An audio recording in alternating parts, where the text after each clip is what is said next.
नमस्कार साथियों, स्वागत है आप सभी के अपने YouTube चैनल में। तो साथियों, जो आज की अपनी क्लास होने वाली है हिंदी की, ये स्पेशली एसएससी जीडी और क्लास 10 के लिए है, क्योंकि क्लास 10 में इसके बोर्ड के अंदर 5 क्वेश्चन आएंगे और एसएससी जीडी के अंदर हर साल 1 या 2 क्वेश्चन इस बार पूछा ही जाता है हर बार इसके अंदर। तो वैसे टॉपिक बहुत कॉम्प्लिकेटेड है, लेकिन आज हम जो टॉपिक पढ़ेंगे समाज को बहुत ट्रिक के माध्यम से पढ़ेंगे और समाज कभी भी आप भूलोगे नहीं। चलिए आज हम ट्रिकी क्लास अपनी शुरू करते हैं। तो आज का अपना जो टॉपिक है वो है समास। तो संधि और समास में क्या अंतर होता है मैं एक बार थोड़ा सा बता देता हूँ। संधि के अंदर क्या होता है कि जो अक्षर होते हैं, जो लेटर्स होते हैं, उनको डिवाइड किया जाता है, फिर उनको वापस मिलाया जाता है। डिवाइड करते हैं तब उसे कहते हैं संधि विच्छेद, और जब उनको वापस मिला देते हैं तो होता है वो संधि। इसी प्रकार से समास में क्या होता है कि 2 लेटर की बजाय 2 वर्ड्स होते हैं आपके सामने, यानी 2 शब्द या 2 पदों के मेल को हम क्या कहेंगे, समास कहेंगे। मैं बाइलिंगुअल पढ़ा रहा हूँ क्योंकि कुछ नॉर्थ ईस्ट के बच्चे हैं वो भी हमारी क्लास से जुड़े रहते हैं, और साउथ इंडियन है वो भी जुड़े रहते हैं। तो आज हम समास को शुरू कर दिया। तो समास का अर्थ होता है 2 पदों के मेल को हम क्या कहते हैं, समास, यानी 2 पदों के मेल को हम समास कहते हैं। चलिए मैं एक एग्जाम्पल आपके सामने दिखाता हूँ। जैसे अपने सामने एक एग्जाम्पल है नील कमल। नील कमल यानी देखो 2 वर्ड है, एक है नीला और दूसरा वर्ड है कमल, यानी नीला है जो कमल। एक छोटा सा एग्जांपल है, देखिए इसमें 2 मेन वर्ड है, नीला और कमल। जब इन दोनों को हम जोड़ देते हैं तो देखो एक वर्ड बन जाता है नील कमल, यानी 2 पदों के मेल को हम क्या कहेंगे, समास कहेंगे। छोटा सा एग्जांपल है, ठीक है। चलिए अब बात कर लेते हैं समास के कुल कितने भेद होते हैं। बहुत सारी बुक्स में 4 भेद दिए होते हैं, लेकिन हम 6 भेद करके पढ़ेंगे क्योंकि ये इजी रहता है समझना। और 4 कैसे होते हैं वो भी मैं आपको बाद में बता दूंगा। देखिए जो अपना सबसे पहला भेद है वो है अव्ययी भाव समास, फिर तत्पुरुष समास, फिर द्विगु समास, फिर कर्मधारय, फिर द्वंद्व समास, और सबसे लास्ट में अपना बहुव्रीहि समास। सबसे इजी बहुव्रीहि समास है। मैं ये मानता हूँ एग्जाम के अंदर जितने भी एग्जाम्पल्स आते हैं, ज्यादातर एग्जाम्पल बहुव्रीहि से, कर्मधारय से और तत्पुरुष से आते हैं। ज्यादातर एग्जाम्पल इन 3 से ही आते हैं। अगर इन 3 को आपने अच्छे से तैयार कर लिया तो ये मान के चलिए कि आपके जो मार्क्स है वो कहीं भी जाएंगे नहीं। तो अब देखिए तत्पुरुष समास, कर्मधारय समास और बहुव्रीहि समास, ये 3 है। अब हम बात करेंगे ट्रिक के माध्यम से कि ट्रिक कैसे याद रखेंगे, अवयव भाव समास कौन सा है, तत्पुरुष समास कौन सा है, द्विगु समास कौन सा है। तो देखो अवयव भाव समास की एक ट्रिक मैं आज आपको बता रहा हूं। अवयव यानी ये नहीं कहूंगा कि जिस समास में अवयव, मुझे पता है कि परिभाषा यही कहती है कि जिस समास में अवयव है। आप इतना डीपली मत जाओ, मैं आपको एक छोटा सा बात बताता हूं कि किसी भी समास में अगर जो मैं ट्रिक बता रहा हूं देखो 100% नहीं काम करेगी, लेकिन 99.99% ट्रिक्स काम करेंगे आपकी। और ट्रिक के माध्यम से पढ़ोगे डेफिनेटली आपके समास क्लियर हो जाएंगे। तो अव्ययी भाव समास में क्या होगा, अव्ययी भाव समास के अंदर अगर आप देखते हो कि किसी भी शब्द के पहले कोई उपसर्ग जैसा कुछ लगा है, जैसे मान लीजिए किसी के प्रति, यथा, ऐसा कुछ, मतलब उपसर्ग जैसा कुछ लगा है उसके आगे, तो ये मान के चलिए वहां पे 99.99% अपना क्या होगा, अव्ययी भाव समास ही होगा। एग्जाम्पल से ज्यादा क्लियर होंगे। ट्रिक मैं आपको बता रहा हूं, किसी भी समास के आगे अगर आपको उपसर्ग वगैरह लगे हुए मिल रहे हैं तो ये मान के चलिए वहां पे कौन सा समास होगा, अव्ययी भाव समास होगा। इसके अलावा जैसे कई बार कोई वर्ड बार बार आ जाता है, ठीक है, 2 बार आता है, 3 बार आता है। जैसे एक एग्जाम्पल है दिन दिन, तो इसमें भी कौन सा होगा, अव्ययी भाव समास होगा। यानी किसी में उपसर्ग है या कोई लेटर है या कोई वर्ड है वो बार बार रिपीट हो रहा है, तो वहां पे कौन सा होगा, आपका अव्ययी भाव समास होगा। चलिए आगे देख लेते हैं तत्पुरुष समास, जो इतना डीपली है कि आपको इसमें बहुत अच्छी से क्लास चाहिए। तो तत्पुरुष समास की मैं पहचान आपको बता देता हूं। इसमें क्या होता है कि किसी ना किसी शब्द की विलुप्ति इसके अंदर होती है, यानी कोई ना कोई शब्द इसमें गायब मिलेगा। एक कारक चिन्ह जिसको आप बोलते हो, तो ये आपको मैं कारक चिन्ह समास के सबसे लास्ट में, तत्पुरुष समास सबसे लास्ट में कराऊंगा, तो उस टाइम आपको देखना होगा। तो कारक चिन्ह के लुप्त जिसके अंदर होगा वो होगा आपका तत्पुरुष समास। कारक चिन्ह मैं करवाऊंगा, बहुत अच्छे से आपको समझ में आ जाएगा। चलिए आगे देख लीजिए द्विगु समास। तो द्विगु समास में कहीं भी दिक्कत नहीं होगी। द्विगु समास में देखो लास्ट में एक वर्ड है गय, तो ये गय वर्ड को राउंड करो और गय से याद रखो गणना करना, यानी काउंटिंग करना। गणना, गणना का मतलब होता है काउंटिंग, और गणना किसकी करते हैं हम, नंबर्स की करते हैं, संख्या की करते हैं। तो याद रखना जिस समास के अंदर संख्या आती है, जिस समास के अंदर कोई नंबर आता है, तो वहां पे कौन सा समास होगा, द्विगु समास होगा। कौन सा समास होगा, द्विगु समास आपका इसमें होगा। फॉर एग्जाम्पल मैं इसमें लिख रहा हूं, जैसे चौराहा, जैसे नवरात्रि, जैसे पंचरत्न या पंचवटी, या एक एग्जाम्पल और देख लीजिए शताब्दी। देखो सबके अंदर कोई ना कोई नंबर आया हुआ है। मैंने क्या बताया, दिगु, गए, गए से याद रखो गणना करना, गए यानी गणना करना, काउंटिंग करना।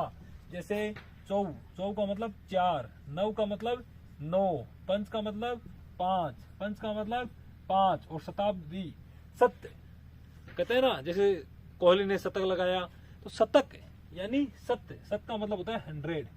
तो किसी भी समास में फिर परिभाषा नहीं रटनी है, परिभाषा रटने की बजाय में क्या करना है, देखो गए, गए का मतलब क्या है, गणना करना।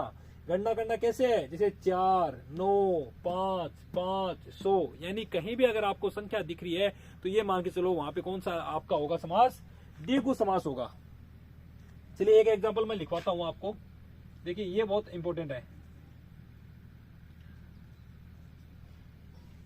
और एक और दशानन।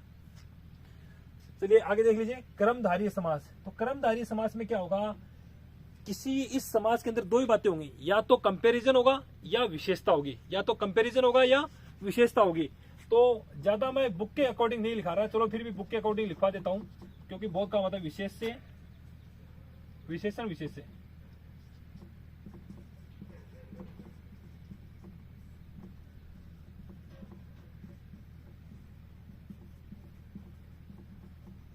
यानी कोई ना कोई विशेषता आपको देखने को मिलेगी उसके अंदर। जैसे विशेषण विशेष का मैं एक एग्जांपल देता हूं, जैसे अपना नीलकमल है, और एक उपमेय उपमांग दे देता हूं, जैसे चंद्रमुखी। अब देखो इधर देखो, विशेषण विशेष से, यानी विशेषण का मतलब क्या है, एडजेक्टिव, यानी इसकी कोई ना कोई विशेषता आपको देखने को मिलेगी। जैसे नील कमल, कमल कैसा है भाई, ब्लू कलर का है, नीला रंग का है, यानी उसकी विशेषता आपको दिखाई दे रही है। तो विशेषण विशेष वाला संबंध लगे, रटने की बात नहीं है। ये कई बार एग्जाम्पल सिर्फ परिभाषा पूछते हैं, तो परिभाषा रट लो। एग्जाम्पल में सिर्फ परिभाषा पूछते हैं, और जो आपके एग्जाम्पल्स है, उदाहरण है, वो आपको इस तरह से एक बार दिमाग में घुसा लेने हैं कि यानी कोई ना कोई विशेषता उसकी बता रही है। जैसे कमल कैसा है, नीला है या लाल है, या आप देख रहे हो नीला है, यानी उसकी कोई ना कोई विशेषता आपको पता चल रही है। इसी प्रकार से चंद्रमुखी, यानी मुख कैसा है, कैसा है मुख, चंद्रमा के समान है, चंद्रमा के समान है, यानी मून के समान है, चंद्रमा के समान मुख है।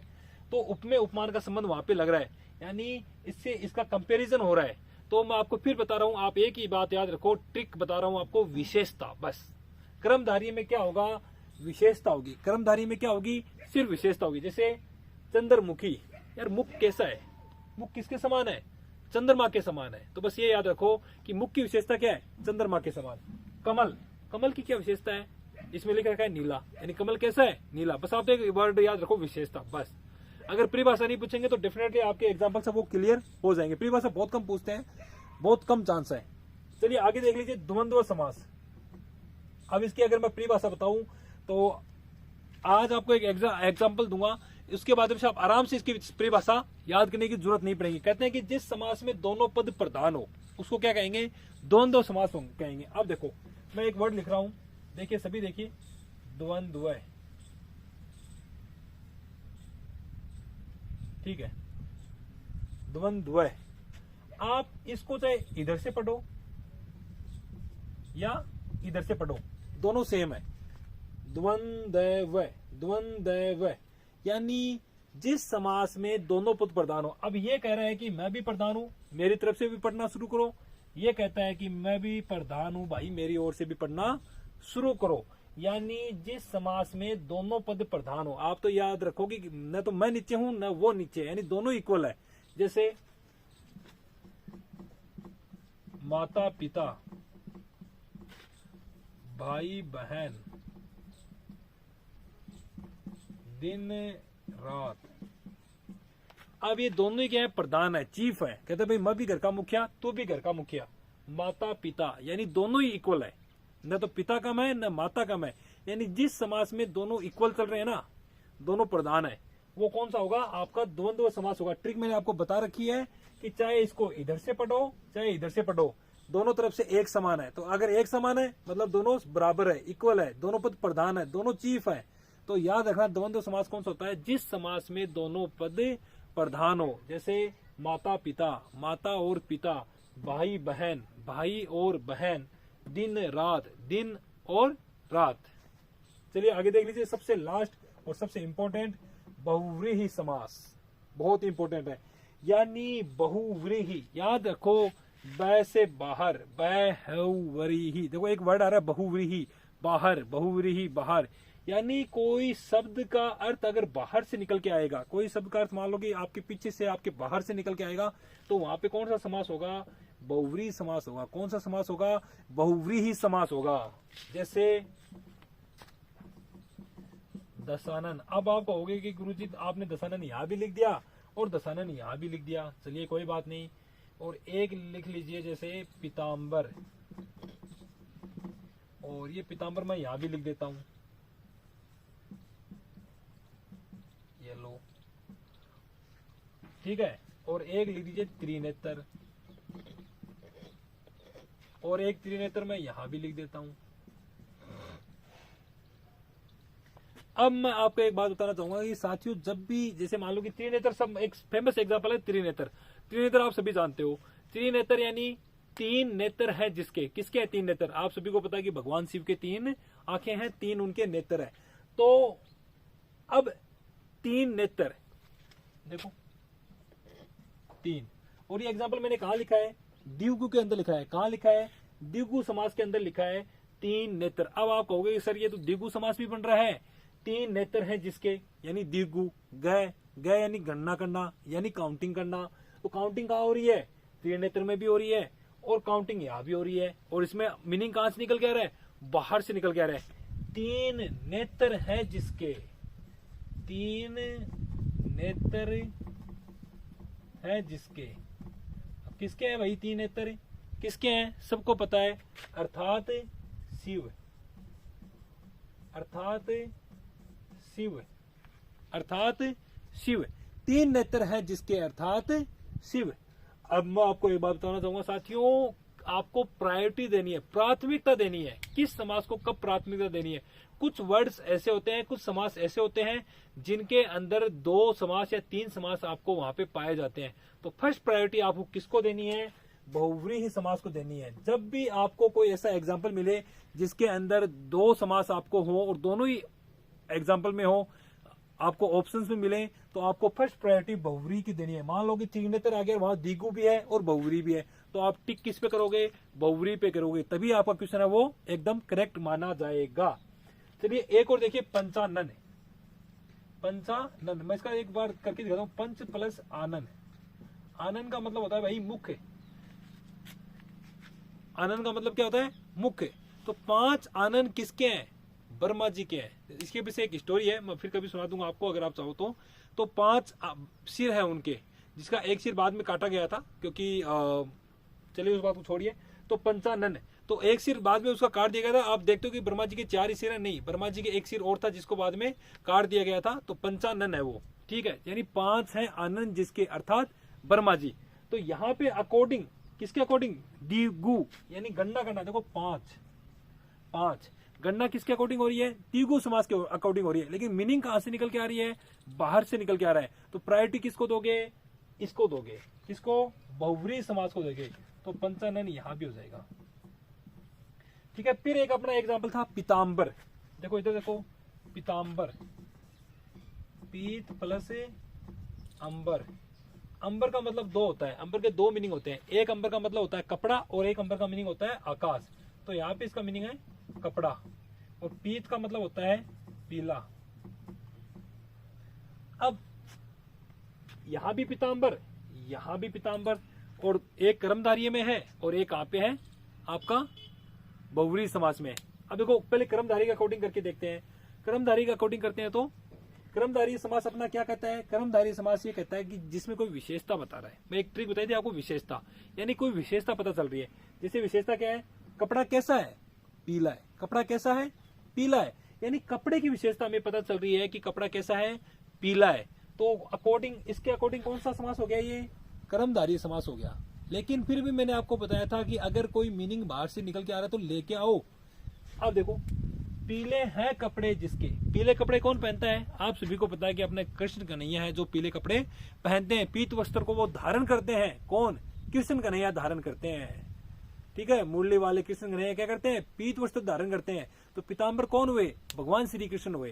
तो अब देखो पीताम्बर में दो आपके समास निकल के आ रहे हैं, एक समास तो है कर्मधारय और एक समास है आपका बहुव्रीहि समास। तो अब इन दोनों में प्रायोरिटी किसको दोगे आप, बहुव्रीहि समास को देनी है, ठीक है। इस जब ये समास की ट्रिक खत्म हो जाएगी उसके बाद हम कुछ समास करेंगे, एग्जांपल्स जो फेमस एग्जांपल है जो हमारे एग्जाम में बार बार पूछे जाते हैं, वो एग्जांपल्स हम जब कर लेंगे तो लगभग सारा समास है वो हमारा क्लियर हो जाएगा।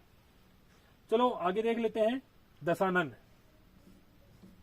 और दशानन मैंने यहां भी लिखा था दीगु में भी, ये देखो 10 आनन। आनन का मतलब क्या होता है, फेस या मुख। 10 मुख किसके हैं भाई, सबको पता है 10 मुख किसके हैं, रावण के हैं। अब मैंने आपको बताया था कि काउंटिंग तो यहां भी हो रही है और यहां भी हो रही है, लेकिन मीनिंग कहां से निकल के आ रहा है, बाहर से निकल के आ रहा है। 10 मुख है जिसके रावण, तो प्रायोरिटी किसको देंगे, द्विगु भी सही है और बहुव्रीहि समास भी सही है, तो प्रायोरिटी हम देंगे बहुव्रीहि समास को। मैं आपको फिर कहता हूं कि प्राथमिकता आपको बहुव्रीहि समास को ही देनी है।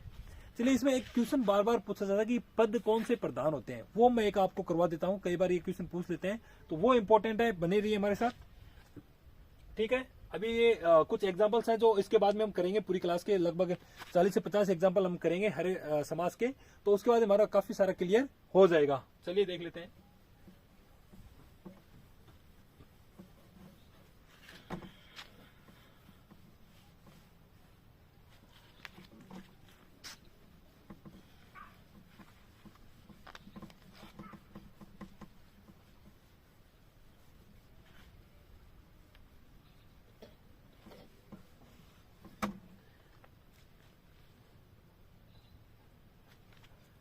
चलिए अब जो मेन चीज है वो क्या है, इसमें ये पूछते हैं कि प्रधान, पद कौन सा प्रधान है। तो पद प्रधान देख लेते हैं एक बार। पद प्रधान बहुत बार एग्जाम में पूछते हैं, बहुत बार पूछते हैं, बोर्ड की क्लास में भी बार बार पूछते हैं और एसएससी जीडी क्लास में भी बार बार पूछते हैं, राजस्थान एसआई में भी बार बार पूछते हैं, क्योंकि लोग इसमें कंफ्यूज होते हैं। तो आज का दिन आपको बिल्कुल कंफ्यूज नहीं होता है। सबसे पहले है अवयव भाव। मैंने आपको अवयव भाव में ये बताया था कि इसमें उपसर्ग वगैरह आते हैं, तो अवयव से याद रखो, ऐसे आम, ऐसे अनार। आपको पता है कि हिंदी का पहला अक्षर क्या है, ए है। हिंदी का पहला अक्षर क्या है, ए है। ट्रिक बता रहा हूं, हिंदी का पहला अक्षर क्या है, ए। इसका मतलब प्रथम पद प्रधान, बस पहला अक्षर मतलब प्रथम। तो अवयव भाव क्या होगा, इसमें प्रथम पद प्रधान होगा। हिंदी का पहला अक्षर ए है, तो याद रखो कि ए समास एक ही है जिससे ए से शुरू हो रहा है, और उसी को हम क्या कर देंगे, प्रथम पद उसका प्रधान कर देंगे। याद रखना, बस एक ट्रिक बता रहा हूं कि इसमें प्रथम पद क्या होगा, प्रधान होगा। अगर हम रूल के अकॉर्डिंग पढ़ोगे तो टाइम बहुत लगेगा, मैं आपको ट्रिक से बता रहा हूं, फिर बता रहा हूं। ए हिंदी का पहला अक्षर क्या है, ए है। वर्णमाला का पहला अक्षर क्या है, ए है। तो इसको हम क्या करेंगे, प्रथम पद इसका प्रधान कर देंगे। फिर देखो तत्पुरुष समास। अब तत्पुरुष समास में आपको देखना पड़ेगा कि तत्पुरुष समास में होता है उत्तर पद। उत्तर का मतलब होता है बाद वाला, उत्तर पद प्रधान। इसमें क्या होगा, उत्तर पद प्रधान होगा, यानी द्वितीय जो पद होता है, जो लास्ट पद होता है, वो क्या होगा, इसमें प्रधान होता है। अब मैं एक बात और बताऊंगा, तत्पुरुष समास के अंतर्गत इसको काउंट किया जाता है। द्विगु समास और कर्मधारय समास को किसमें काउंट किया जाता है, तत्पुरुष समास में काउंट किया जाता है। तो इन दोनों में भी क्या होगा, उत्तर पद प्रधान होगा।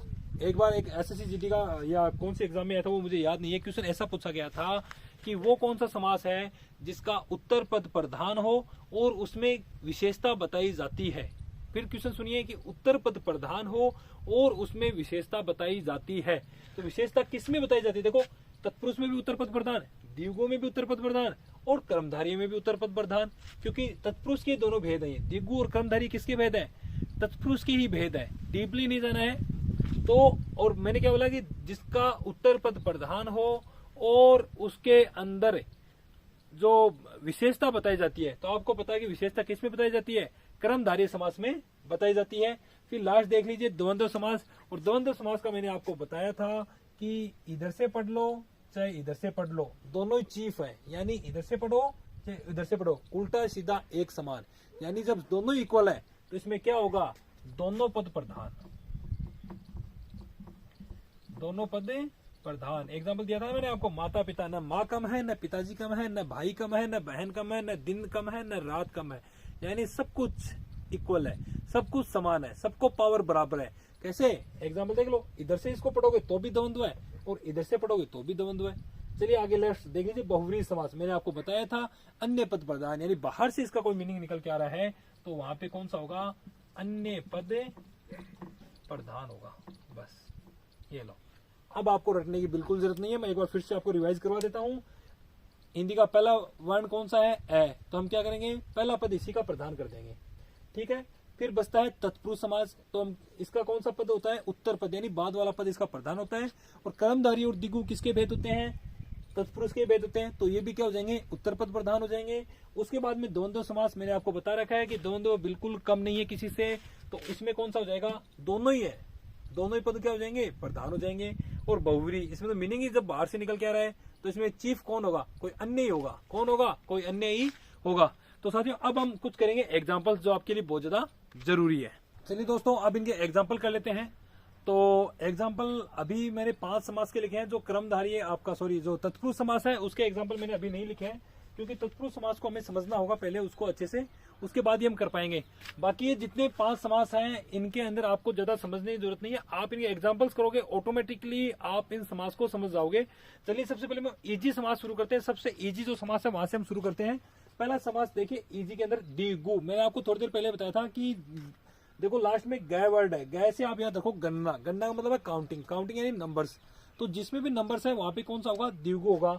जैसे पंचवटी 5, चतुर्भुज 4, पंच 5, शताब्दी 7 यानी 100, षड, षड में देखिए सट प्लस आनंद, सट प्लस आनंद, तो इसमें हो जाएगा 6, पंच 5, चतुर यानी 4, 10 10, 9 9, 3 14 यानी 4। तो देखो सब में एक नंबर आ रहा है, जहां जहां नंबर आएगा वहां पे कौन सा समास हो जाएगा? आपका द्विगु समास हो जाएगा। चलिए अब एग्जांपल कर लेते हैं। पंचवटी यानी 5 वटों का समाहार। वट यानी होता है बनियान ट्री, यानी आपका बरगद का पेड़। 5 बरगद की पेड़ हो गया पंचवटी। उसके बाद देखो चतुर्भुज यानी 4 भुजाएं। जैसे 4 भुजाएं किस किस की थी? आपको पता है कि भगवान विष्णु की कितनी भुजाएं? 4 भुजाएं। इसके अलावा ये देखो ये भी क्या है? चतुर्भुज है ना, 1 2 3 4 यानी इसके 4 भुजाएं हैं। तो ये भी क्या हो गया? चतुर्भुज हो गया। आगे देखो पंचवटी, अच्छा मैंने 2 बार लिख दिया पंचवटी, कोई बात नहीं। आगे देख लीजिए शताब्दी। शताब्दी का मैंने आपको बताया था यानी 100 वर्षों का समूह है। यानी 100 वर्षों का जो समूह होता है उसे हम क्या बोलते हैं? एक सेंचुरी या एक शताब्दी हम उसे बोलते हैं। उसके बाद में षडानन। षडानन किसे कहते हैं? सट है आनन जिसके, फिर याद रखो देखो सट आनन है जिसके, यानी जिसके 6 मुख है। एग्जाम में बहुत बार पूछा जाता है और इसका आंसर होगा कार्तिकेय। क्या उत्तर होगा? कार्तिकेय। भगवान शिव के बड़े पुत्र है कार्तिकेय, तो इसका उत्तर होगा कार्तिकेय। यानी इनमें मैं फिर कह रहा हूं इनमें बहुत सारे एग्जांपल्स ऐसे हैं जो बहुव्रीहि समास में जाएंगे, जो हम लास्ट में करेंगे। ये आपका ये मान के चलिए आपका प्रैक्टिस सेट होगा इसके अंदर सबसे लास्ट में कि बहुव्रीहि समास में कौन कौन से, जो हम इसको लास्ट में ढूंढेंगे, ठीक है। पंच आनन, 5 आनन है जिसके अर्थात बर्मा। चतुरानन, 4 है मुख जिसके अर्थात विष्णु भगवान, ठीक है।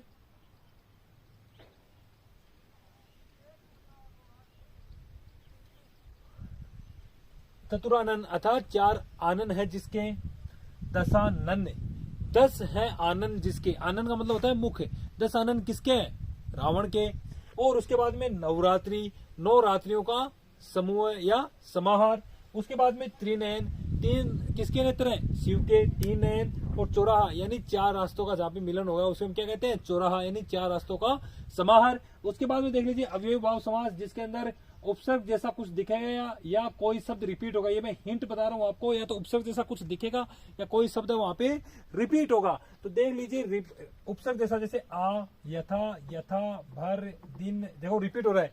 दिन दिन रिपीट हो रहा है, रातों रात रिपीट हो रहा है। फिर आ, प्रति, प्र, ठीक है। इसको जब संधि विच्छेद करें तो प्रति बनेगा इसमें, वो आपको मैं बताऊंगा। देखो आजीवन, आ का मतलब होता है तक, यानी जीवन तक, यानी पूरे जीवन। आजीवन का क्या होगा? जीवन भर। यथा शक्ति, यथा का मतलब होता है अनुसार। यथा का मतलब क्या होता है? अनुसार, तो इसका होगा शक्ति के अनुसार। एग्जाम्पल जितने ज्यादा करोगे समास तभी ज्यादा क्लियर होंगे। शक्ति के अनुसार हिंट देता है, उसी के अनुसार चल रहे हैं अव्ययी भाव समास में कि कोई ना कोई उपसर्ग मिलेगा या कोई शब्द रिपीट होगा। उसके बाद देखिए भर पेट यानी पेट भरकर, दिन दिन यानी हर दिन या प्रत्येक दिन, ठीक है। फिर इसका रातों रात यानी प्रत्येक रात, रात ही रात यानी प्रत्येक रात। जैसे इसका एक एग्जाम्पल और होता है हाथों हाथ यानी हाथ ही हाथ में, ठीक है, वर्ड रिपीट हो रहा है हाथ हाथ। उसके बाद देखिए आमरण यानी मरने तक। आजानु बाहु बहुत इंपॉर्टेंट है, बहुत इंपॉर्टेंट है। आजानु बाहु, आ जानू बाहु यानी आ का मतलब होता है तक, जानू का मतलब होता है घुटने और बाहु का मतलब होता है भुजाएं। जिसकी भुजाएं घुटनों तक लंबी हो, जिसकी भुजाएं कहां तक लंबी हो, घुटनों तक लंबी हो, वहां पे क्या होगा, आजानु बाहु होगा। उसके बाद में प्रतिदिन यानी प्रत्येक दिन। और फिर लास्ट में है प्रत्यक्ष। इसको देखो प्रति प्लस अक्षी, अक्षी का मतलब यहाँ पे होगा आंख यानी आंखों के सामने। कहते हैं ना कि प्रत्यक्ष को प्रमाण की आवश्यकता नहीं होती है, जो आपके आंखों के सामने होता है उसको प्रमाण की आवश्यकता नहीं होती है।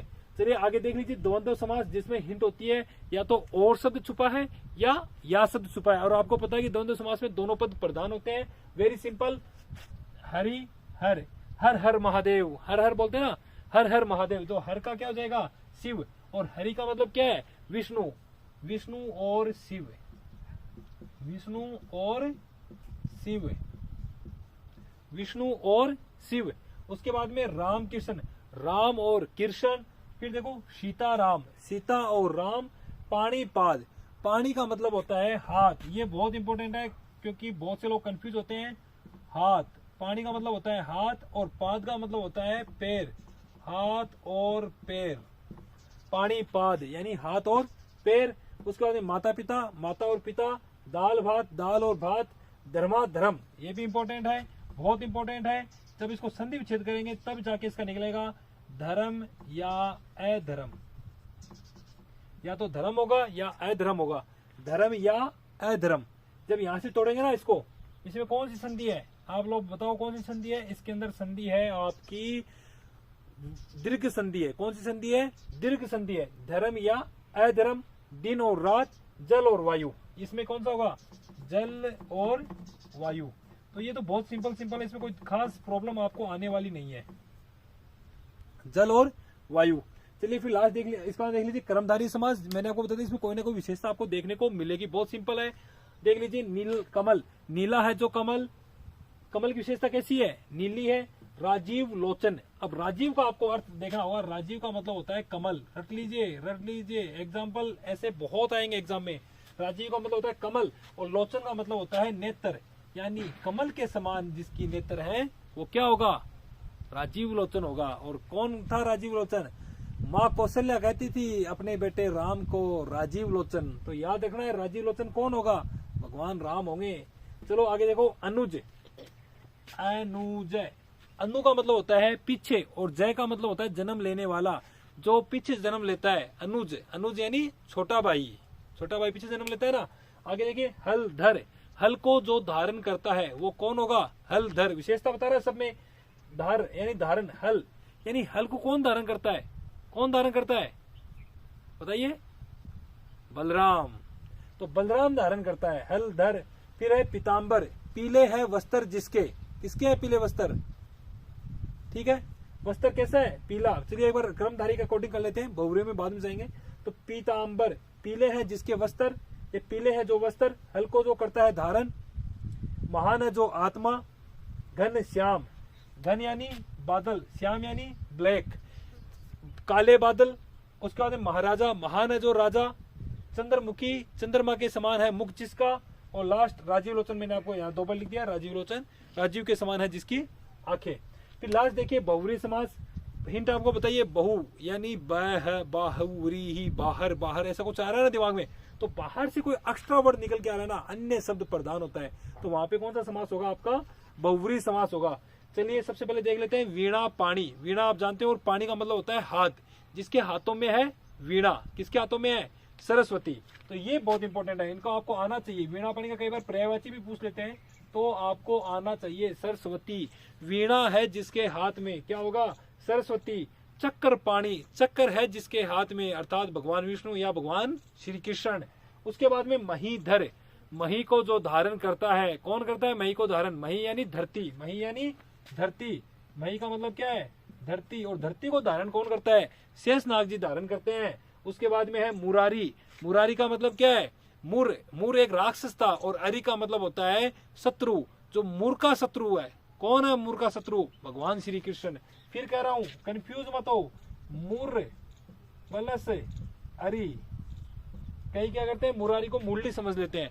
मुरारी का मतलब मुरली नहीं है, मुरारी का मतलब है मुर राक्षस का शत्रु, अरि का मतलब होता है शत्रु। हिंदी का सबसे बड़ी विशेषता यही है कि आप हिंदी जब पढ़ोगे तो आपके पर्यायवाची ऐसे क्लियर हो जाते हैं। मुर का मतलब है राक्षस, एक राक्षस था, और अरि का मतलब होता है शत्रु, यानी मुर का शत्रु कौन है? भगवान श्री कृष्ण। और फिर है लंबोदर, लंबा है उदर जिसका, भगवान श्री कृष्ण गणेश। और उसका बाद नीलकंठ। आपको पता है कि जब समुद्र मंथन हुआ तो उसमें हलाहल विष निकला था, और हलाहल विष को किसने धारण किया था? भगवान शिव ने अपने कंठों में रोक लिया था। तो इससे इनका कंठ क्या हो गया? नीला हो गया। तो भगवान शिव को तब से क्या कहते हैं? नीलकंठ कहते हैं। और क्या हो गया? नीला कंठ। नीला है जिसका कंठ, अर्थात भगवान शिव। तो लंबोदर हो गया गणेश, और महीधर हो गया आपका शेषनाग, जो धरती को धारण करते हैं। मही का मतलब धरती होता है, चक्रपाणी में हो जाएगा कृष्ण या विष्णु। फिर नीलकंठ हो जाएगा आपका शिव। और अपर्णा, अपर्णा बहुत इंपॉर्टेंट है एग्जाम के हिसाब से। अपर्णा का मतलब होता है जब पार्वती जी तपस्या कर रही थी, किसकी? शिव की तपस्या कर रही थी, तो उन्होंने क्या किया? पहले भोजन छोड़ा, भोजन के बाद में वो सिर्फ पत्ते खाती थी, और लास्ट में उन्होंने क्या किया? पत्ता खाना भी छोड़ दिया। तो इसका मतलब क्या होगा? परण। परण का मतलब होता है पत्ता, और ए का मतलब होता है नहीं।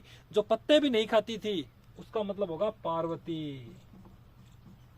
पार्वती यानी जिसने पत्ते खाने भी छोड़ दिए, तो उसका क्या होगा? पार्वती। फिर लास्ट में है सेलजा। सेल का मतलब होता है पहाड़। सेल का मतलब क्या होता है? पहाड़ या पर्वत। और जा का मतलब होता है जन्म लेने वाली, जिसने पहाड़ के यहाँ पे जन्म लिया, जिसने पर्वत के यहाँ पे जन्म लिया। और आप सभी को पता है कि यहाँ पे किसके पर्वत की बात हो रही है? हिमालय की बात हो रही है। पर्वतराज हिमालय के घर में, यानी हिमाचल के घर में जिसने जन्म लिया था, कौन थी? पार्वती थी। तो शैलजा का अर्थ भी क्या होगा? पार्वती। और 10 कंधर, वेरी इंपॉर्टेंट, 10 है कंधे जिसके। तो कंधे किसके थे? 10 आपको पता ही है, दशानन के थे, रावण के थे। तो इसका हो जाएगा रावण। यानी जितने भी एग्जाम्पल हैं, इनके अंदर क्या है कि बाहर से वर्ड निकल के आए हैं। कहां से निकल के आए हैं? बाहर से वर्ड निकल के आए हैं। तो ये है। अब चलिए लास्ट एंड फाइनल है कर्मधारय समास, जो बहुत जो लास्ट एंड फाइनल है वो तत्पुरुष समास है, बहुत इंपॉर्टेंट है। बाकी जितने भी समास हैं, जितने एग्जाम्पल कर लिए, मेरे हिसाब से सारे समास वो आपके क्लियर हो गए होंगे। अब चलिए लास्ट देख लेते हैं। कुछ ट्रिक से, कुछ रूल से पढ़ेंगे, तब जाके अपने पूरे समास क्लियर हो जाएंगे। आज की एक क्लास में बने रहिए हमारे साथ। ठीक है साथियों, ये अपना लास्ट जो समास रह गया था, जिसको मैंने आपको कहा था कि विस्तार से हमें इसके बारे में पढ़ना पड़ेगा, तत्पुरुष समास। इसमें क्या होता है कि कुछ कारक चिन्ह होते हैं, वो हमें रटने पड़ेंगे, वो हमें समझने पड़ेंगे, उसके बाद ही हम इस समास को समझ पाएंगे। तो कारक चिन्ह से पहले हम बात कर लेते हैं। देखिए, कारक चिन्ह कुल हिंदी के अंदर 8 कारक चिन्ह होते हैं। ठीक है, तो कारक चिन्ह कौन कौन से हैं देख लीजिए, मैंने आपके सामने लिखे हैं, मैं एक बार आपको सुना देता हूं। कर्ता ने कर्म को करण से संप्रदान के लिए अपादान से अलग संबंध का के की अधिकरण में पर संबोधन हे ओ अरे। ये तो आपको रटने ही पड़ेंगे, कारक चिन्ह तो आपको 100% रटने पड़ेंगे। यहाँ नहीं, बाकी और भी व्याकरण में आपके काम आएंगे। एक बार स्पीड से देख लीजिए। कर्ता ने कर्म को करण से संप्रदान के लिए अपादान से अलग संबंध का के की रा रे अधिकरण में पर संबोधन हे ओ अरे। तो इस तरह से आपको पूरे के पूरे रटने पड़ेंगे इनको। जब आप इनको पूरे रट लोगे तो आप इनको समझ भी लोगे। चलिए अब शुरू कर लेते हैं अपना तत्पुरुष समास। अब देखिए साथियों, इसके अंदर क्या होता है कि पहला और लास्ट का, इनका कारक चिन्ह का समास में नहीं होगा। तत्पुरुष समास में कौन कौन सा कारक चिन्ह नहीं आता, एग्जाम में कई बार पूछा जाता है, तो मैं आपको बता देता हूं। कर्ता वाला और संबोधन वाला लिख दो, याद कर लो। कर्ता और संबोधन दोनों ही कारक चिन्ह क्या होगा? तत्पुरुष समास में इनका यूज नहीं है। सिर्फ और सिर्फ किनका समास विग्रह होगा? 6 का, कर्म से लेके अधिकरण तक। तो ये आपको देख लो। तो मैं कुछ एग्जांपल्स लिखे हैं, चलिए शुरू कर लेते हैं। सबसे पहले इसका देखो कारक चिन्ह, कर्म का कारक चिन्ह क्या है? को।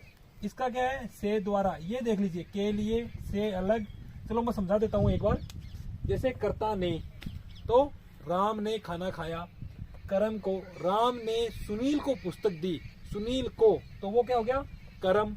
करण से, जैसे अध्यापक मार्कर से बोर्ड पे लिख रहा है, मार्कर से।